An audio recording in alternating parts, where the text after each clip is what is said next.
on est sur un bateau qui fait 28 mètres de long, 6 mètres de large, pour pouvoir affronter l'Atlantique Nord. On voulait refaire la même traversée que les Vikings avaient fait il y a 1000 ans.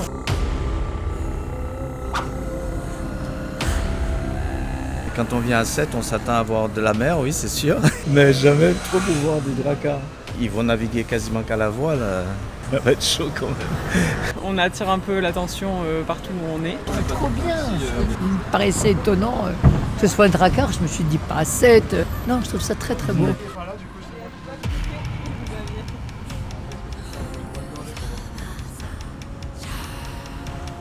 On peut avoir du monde pour décharger s'il vous plaît? On finit de connecter les moteurs, on installe le winch et on avance sur le pont.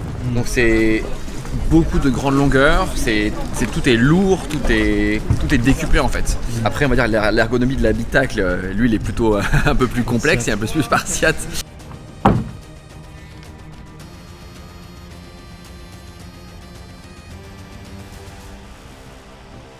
Je pense que c'est un peu dans notre ADN d'explorateur d'aller dans l'espace, d'aller au fond de la mer ou plus loin et le faire sur un bateau mythique.